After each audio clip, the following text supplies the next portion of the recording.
Brought to you by Technopova Curve 5G. Discover new horizon.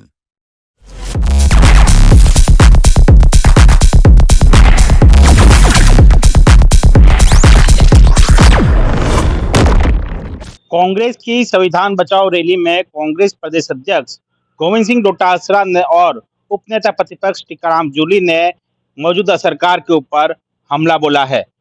Dotasra ने कहा कि BJP के सभी मंत्री और मुख्यमंत्री को गुजरात बुलाकर उनकी उठक बैठक लगवाई गई। उनको कहा गया कि 1.5 साल में आपने कुछ भी नहीं किया, उन्हें पूरी तरह फेल बताया। इसके बाद जेपी नड्डा शनिवार को जयपुर दौरे पर आए और उन्होंने जमकर मुख्यमंत्री और मंत्रियों की क्लास लगा ली। मुख्यमंत्री के घर पर जो हालात बने, इससे अब लगता है कि राजस्थान में मुख्यमंत्री और मंत्रियों की पर्चियां बदल जाएगी। मुख्यमंत्री की पर्ची कुछ दिन बच भी जाएगी तो कुछ पर्चियां जरूर बदल जाएगी।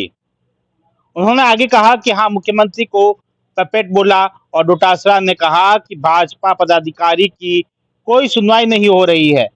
विधायकों की बात मुख्यमंत्री नहीं सुन रहे हैं, मंत्रियों की अधिकारी सुनवाई नहीं कर रहे हैं।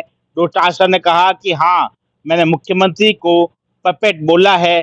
पपेट वह व्यक्ति होता है जिसको नामित करके बैठा दिया जाता है, वह पर्ची के जरिए ही कार्य करता है। जेपी नड्डा भी कह गए हैं कि हमने पर्ची के जरिए विचारधारा का बैठाया। इस तरह भाजपा की विचारधारा भारतीय भवन से आने वाली पर्ची से चल रही है। डोटासरा ने कहा कि किरोड़लाल मीणा मर्द आदमी है जिसने कहा कि बिलासपुर में रोज 8 करोड़ की बजरी चोरी हो रही है, लेकिन उन्हें दिल्ली बुलाकर उनकी जुबान का ऑपरेशन कर दिया। इसके बाद उन्होंने नकली खाद का मुद्दा उठाया है। देखते हैं कि कितने दिन देश में नकली खाद बेचने वाले पर कार्रवाई करवाते हैं। उनको दोबारा जीप का ऑपरेशन करवा दिया जाएगा। दरअसल कांग्रेस के प्रदेश अध्यक्ष गोविंद सिंह डोटासरा ने यह बयान भाजपा के राष्ट्रीय अध्यक्ष जेपी नड्डा के जयपुर दौरे के बाद में कही। दरअसल भाजपा के राष्ट्रीय अध्यक्ष जेपी नड्डा जयपुर के दौरे पर थे और उन्होंने मुख्यमंत्री भजनलाल शर्मा के कार्य की तारीफ की।